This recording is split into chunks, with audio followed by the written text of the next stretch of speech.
Do you have pain in your ankle? Do you have instability and do you lose your balance frequently?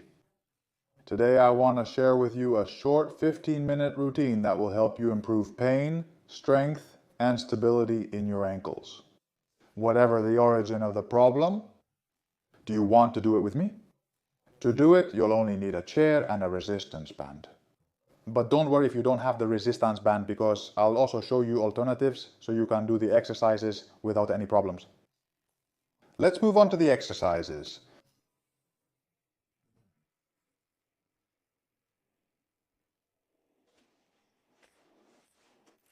We get a stool, a small resistance band if you have one, and sit comfortably on the stool. We're going to start with a very simple heel to toe movement, where all we're going to do is shift the weight in our feet from the toes to the heels. Very simple. Start by lifting the tips of the feet. By the way, starting position, 90 degrees of knee flexion, no less than 90 and also not more than 90, since the mobility of the ankle would be affected. We lift the tip, count 1, 2, 3, plant the foot, and then lift the heels. 1, 2, 3, lift the tip. 1, 2, 3, lift the heels, and we do 2 repetitions. We should complete 10 repetitions of the exercise to strengthen all the muscles, both the front part by lifting the tip of the foot, the anterior tibialis, and the back part, the calf, gastrocnemius, and soleus muscles, by lifting the heels. These 2 muscle groups form a wall in the front and back, and the stronger they are, the more stability and strength your ankle will have. We lift our heels, 1, 2, 3, that's 4. We lift our toes, 1, 2, 3. Heels, 1, 2, 3. Toes, heels.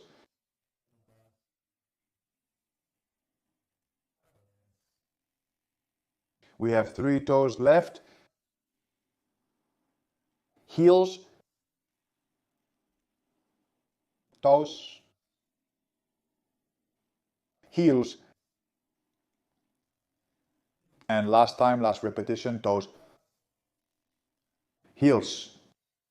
Perfect. How can we make this exercise more challenging? Pretty simple, we just need a water bottle, yes, 2, 3, even a 5-liter jug would be ideal. What we're going to do is place that bottle on top of the foot to hold the bottle. Let's do it better here with this foot. I'm going to move a little more so you can see. There, I think that's good. We're going to place that bottle on top of the foot, holding it with our hand. We're not going to pull it with the hand. We're just going to hold it at the level of the cap so it doesn't fall.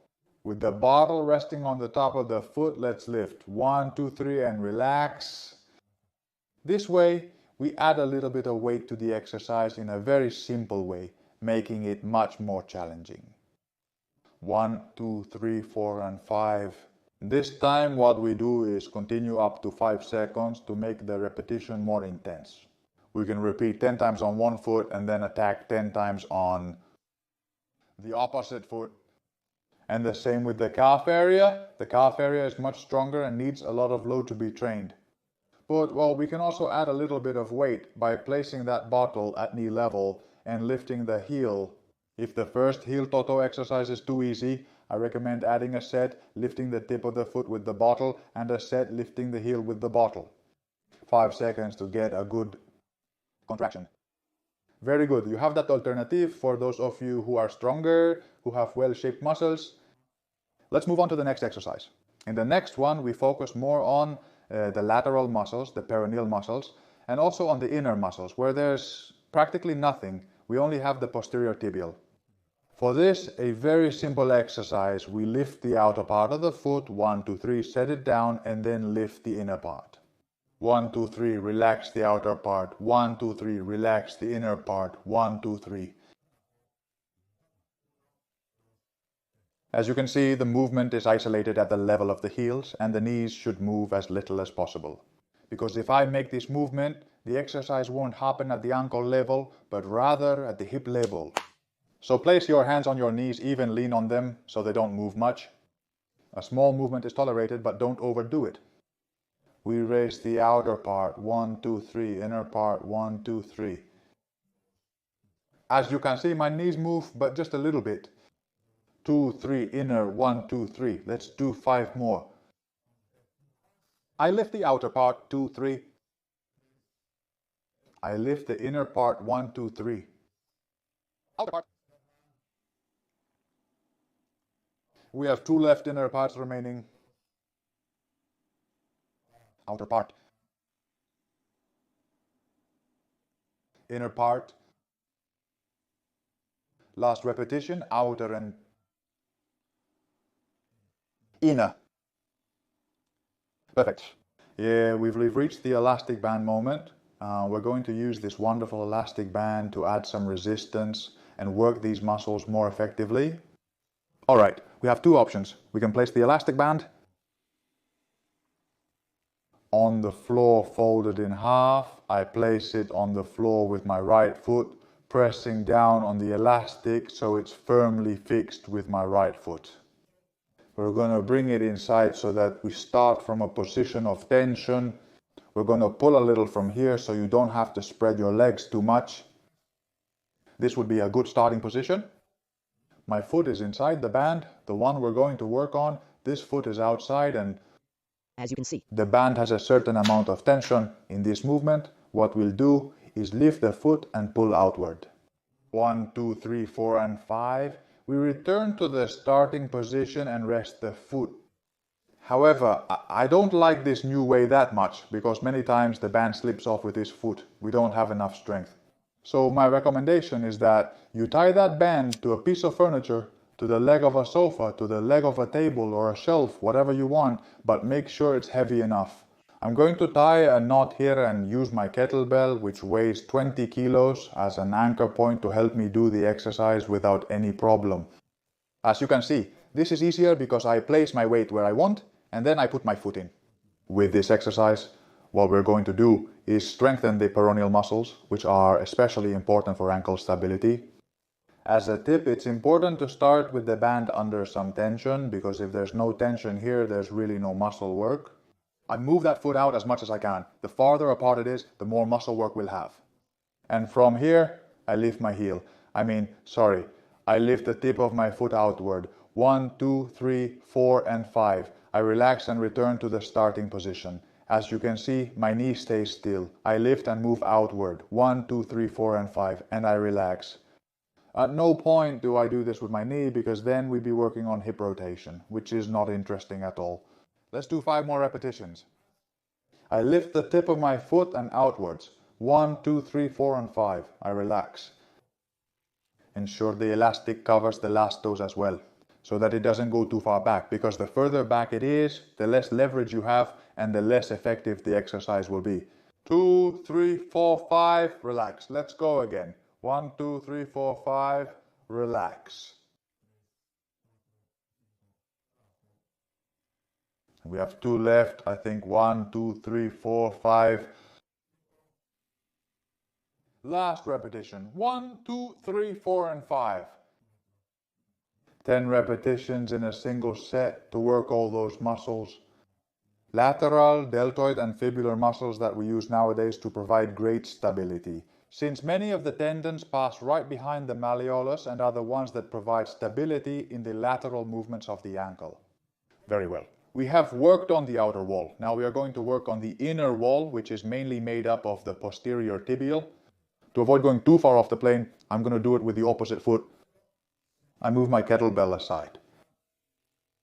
I put my foot inside the band. This time, as you can see, it has to be on the inside of the foot. If you wanted to do it on your left foot, you would have to tie the band, for example, to the sofa I have right to my left. Same conditions. We start with the foot inside the band, and what we're going to do is give that band some tension right from the beginning. Because if we start too close to the support or the area where we tie the knot, this will have practically no resistance. And make sure that the band is, as you can see, at the middle level of the toe, so that we can create the greatest possible lever arm. From here, it's something similar. I lift the tip of my foot, and I bring that foot as far inward as possible. 1, 2, 3, 4, and 5. Contracting that posterior tibial, which is located very deep between the calves. Support, return, lift 1, 2, 3, 4, and 5.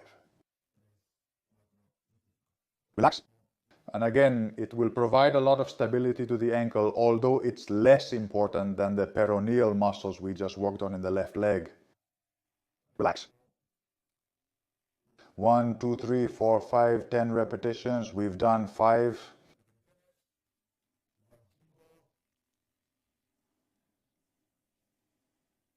Relax.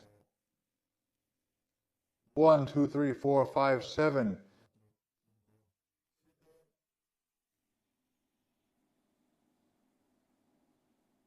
8.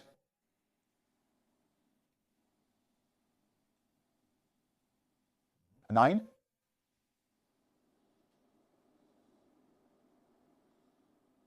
And 10. Perfect. Let's imagine we don't have that elastic. Sorry, yes, it's elastic and we can't hook it anywhere. What we can do is press the foot against the surface to perform the exercise isometrically. I'm going to use my kettlebell again as an example of what you could do. When we work a muscle isometrically, what happens is that there is no movement, there is muscle contraction, but there is no movement of the joint segment. It's a gentler way of strengthening and it doesn't involve much mechanical stress on the joint. Let's imagine that my weight is a wall, that we have a wall, we sit close to the wall. What we're going to do here on camera is place the foot very, very close to the wall, practically in contact. We're going to lift the foot a little like we did before and then push hard against the wall for 5 seconds. This way we work all those lateral muscles without needing a resistance band. There isn't much movement, but it's a good solution if we don't have this equipment at home. Relax, lift, push. Strong, strong, strong, strong, strong. 2, 3, 4, 5 and relax. Lift, push. 1, 2, 3, 4, 5. No, what do you want to work on? The inner part. Very easy. You stand against the wall again. Let's imagine the kettlebell is my wall. Therefore, I'm on this side, and what I'm going to do is place my foot as aligned as possible between the knee and the ankle. When doing the exercise, we shouldn't make the same mistake as before. Instead, we should be as parallel as possible. As much as the wall allows you, because you're going to be very, very close, and from here, push 1, 2, 3, 4, and 5. The easiest way is to actually do it on a couch. Something that allows you to have a certain freedom where you're not too close and you can have some freedom to place your leg on the other side. But well, I don't know how sturdy or strong your couches are, so the wall is always a very good solution. I lift the tip, push, 1, 2, working inward, 3, 4, 5, one more, push, 1, 2, 3, 4, and 5. Perfect. A great alternative to work those muscles isometrically without the need for any special equipment. Let's move this aside for the standing exercises, which will give your body a good workout. Proprioception. Proprioception is simply another extra sense we have in the human body that allows us to regain our balance. It's a combination of different things, a combination of sight, hearing, and a combination of receiving sensations from the muscles and joints. I'm going to raise it a little more so my head doesn't get cut off, and it allows us to avoid falls and get used to the environment effectively. And this proprioception, this sixth sense, as I like to call it, we can work on it in many ways. First of all, we can work on it at the ankle level. With balance, you can simply stand on one leg. I'm going to go a little further, stand on one of your legs and maintain your balance. I always like to stand close to a wall so I can support myself in case I fall. But if you don't have one, well, a chair or anything else can be useful. The important thing is that you keep your balance for 45 seconds to a minute. I don't know if you noticed, but there are small movements happening in my foot. That small muscular rebalancing that's happening is the most important thing to work on when we want to improve balance and proprioception. If we see that you're able to stand without support, without any problem, we can introduce ways to make it more challenging. One of them is taking away your sight, closing your eyes. As you can see, it's much easier to lose your balance and fall because we lose visual support. Which causes, as you can see here, in the nearby plane, a greater contraction at the foot level and more rebalancing and proprioception work. This should be done in sets of 45 to 60 seconds. Do 2-3 sets of 1-minute ankle exercises, rest for 1 minute between sets for best results. Rest, since this is very intense work, and if you do it too frequently, it will increase the risk of falling and the risk of injury. So I advise you to do 1 minute, take 1 or 2 minutes of rest, and then go again until you complete 3 or 4 sets. Again, it's crucial to find a difficulty level that suits you. One of the ways we have is by closing our eyes. Another way we also have is by placing a small cushion to support ourselves and by having a more unstable surface. This will clearly challenge proprioception and foot balance more, making it more complex. We can also combine both, meaning add that cushion and close our eyes to have a greater proprioception workout. It's important to always work on this safely, with a wall next to you, with something beside you to lean on. Safety is one of the premises of proprioception, since we put our body at risk.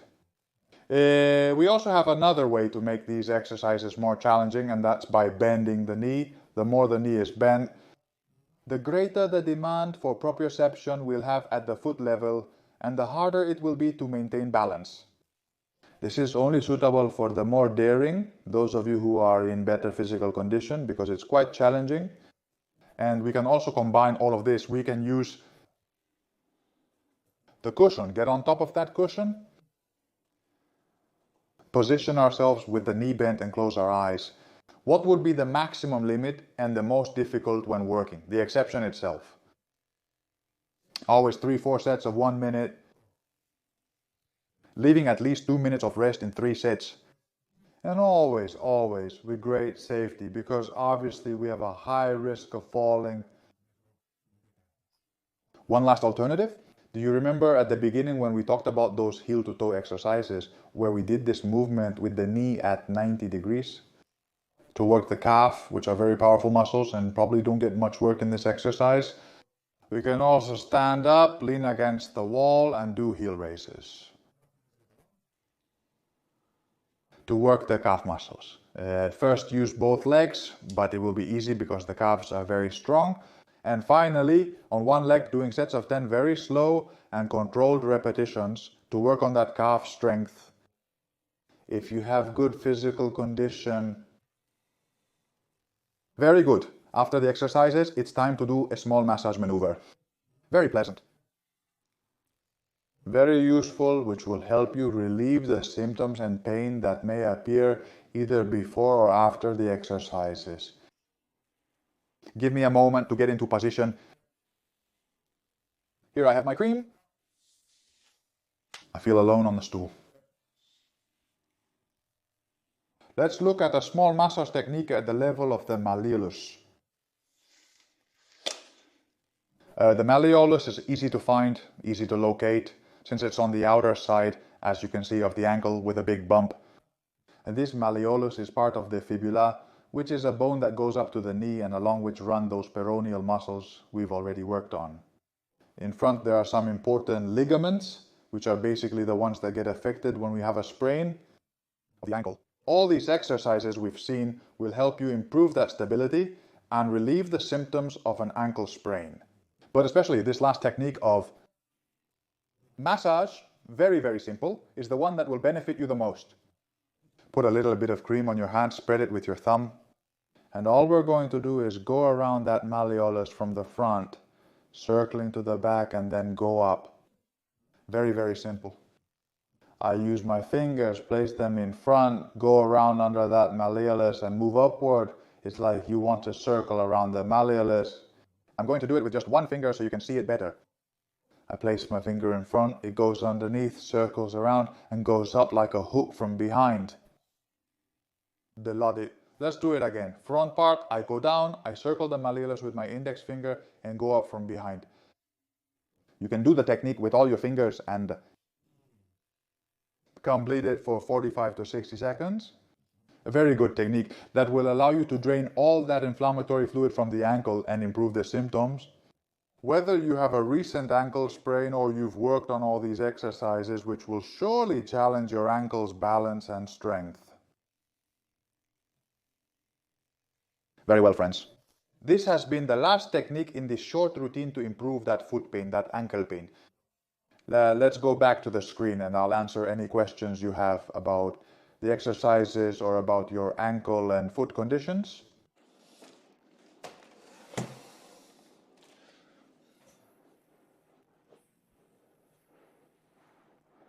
I'm here with you.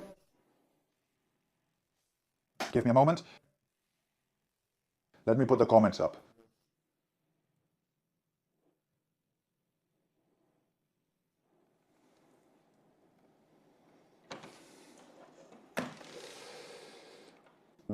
One last piece of information about dosage, which is so important because it's not the same to do exercises if we're 10, 20, 30 years old as it is if we're 90. Each of us has to apply it with a different dosage, and it depends largely on your pain and the symptoms you have when doing the exercises. Very well, let's repeat the exercises. This little routine is for how long? 20 minutes, 3 times a week, 3 or 4 times a week, depending on your schedule, always leaving a day of rest between each session. If you experience discomfort during exercises and it persists for 24 hours, wait up to 48 hours before attempting those exercises again.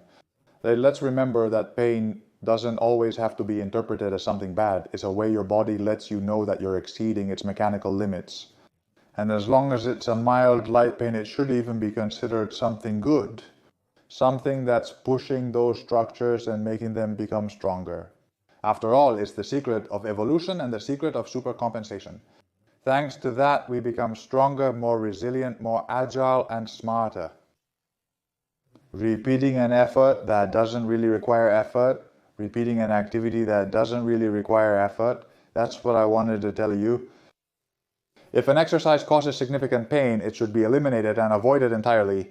And each of the exercises can be done in 1 to 3 sets, with 10 to 12 repetitions, complementing with that little final massage that will surely help you to calm the symptoms. The phrase, eliminate exercises that cause pain, raises many questions. And how can we differentiate that discomfort I mentioned from real pain? I like to use a scale from 0 to 10, a visual analog scale where we assess pain. 0 is absolutely no pain, and 10 is the worst pain imaginable. Whenever we are between 0 and 4 on these pain levels, we can consider the activity as good, even beneficial, and better than if it didn't cause any symptoms at all. Since we are putting those structures under tension, and thanks to that tension, we will achieve adaptation and improvement of the symptoms. If the intensity is 5 or higher up to 9, that's too much pain.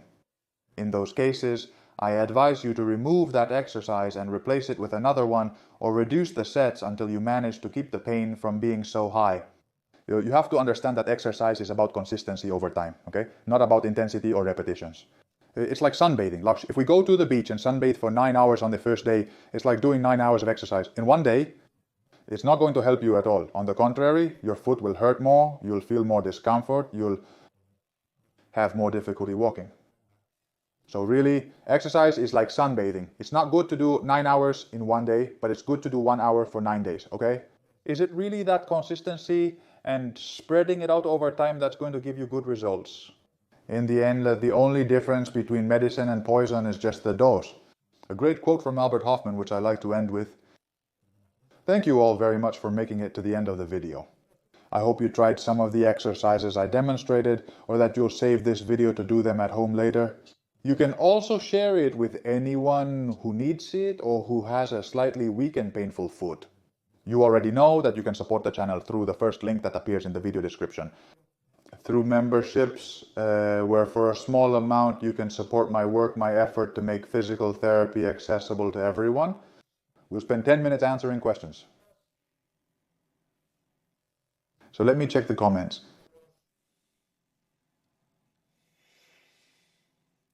Greetings to you, Christy. Another one for you, Miriam Stephen. I'm really glad this video is helpful to you. I hope you can practice it later.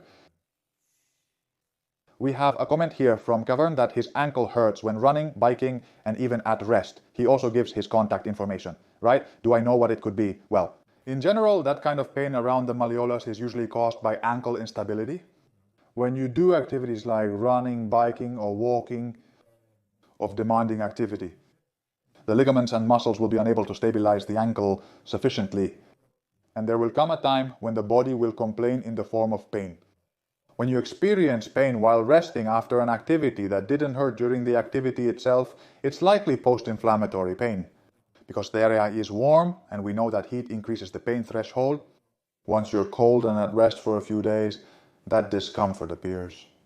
I'd advise you to cut out the most strenuous activities, such as taking a break from running for at least 2 weeks.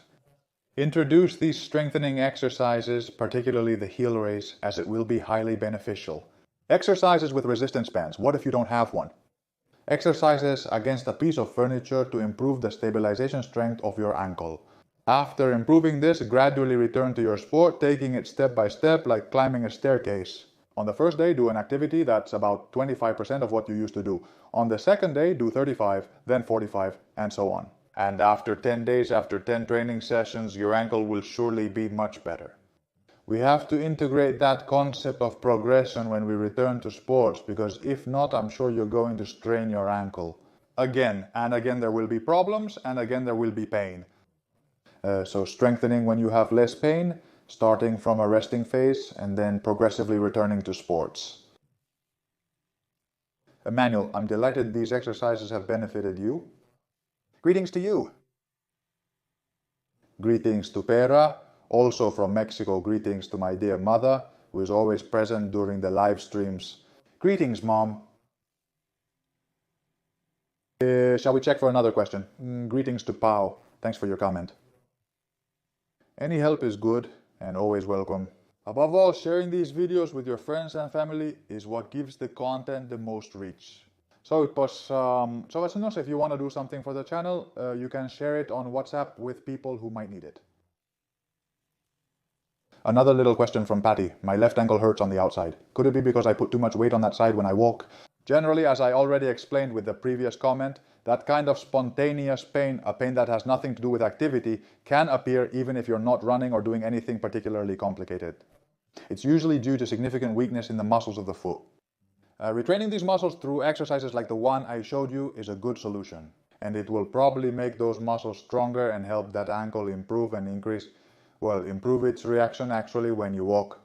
Exercises, especially proprioception ones like the one I showed you, are very beneficial for your condition.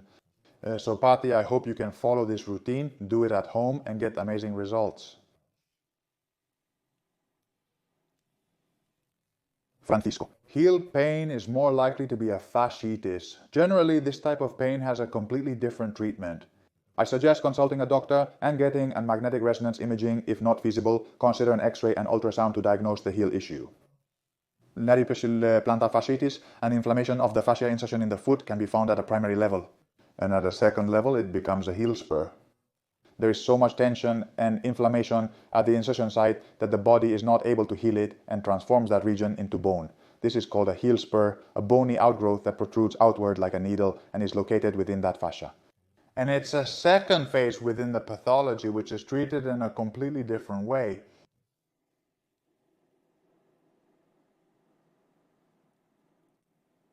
Let's see. I've witnessed numerous accidents, particularly ankle fractures. What are the consequences of such fractures? That homeostasis, the balance between venous blood, joint blood, and venous return, which is the body's ability to send blood from the legs upward, it gets very disrupted. Normally, if the accidents are very serious, with very complex fractures, we will end up with a very swollen foot, which is barely able to respond to effort and swells up very quickly by doing practically nothing, even just by walking. In cases where someone has been like this for 50 years with symptoms occurring during the day, there are very few solutions. Exercise will always help, but unfortunately it won't eliminate it completely. What I recommend is the use of what are they called? Compression stockings. Compression stockings aid venous return and are very useful in these cases. They're widely used, also in knee and foot surgery. And what they're going to do is improve the emptying of the leg towards the heart so that the leg swells less, becomes less inflamed, and there's less heaviness and symptoms.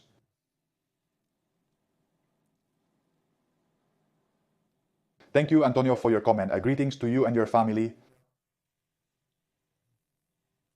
Greetings to you, Elena. Thank you very much for your comment. We will complete the recovery from the surgery here.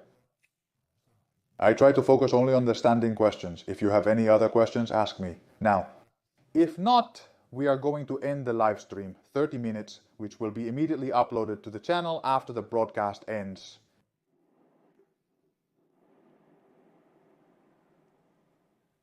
All right, friends, that's all. That was the key. That's right. Compression stockings are a great key to improving that venous return, and so you don't have that heaviness in your legs. For all those with very swollen legs, including older people and those who don't walk much, well, obviously that venous return system isn't working well because one of the main parts is the muscle contraction at the level of the feet. And when that contraction happens, that venous blood gets stuck and we aren't able to push it back up. All right, friends, thank you all again for making it this far. Thank you all for being here, and I hope you can join me very soon in my next live stream tomorrow at 3 in the afternoon. Greetings, friends. Bye.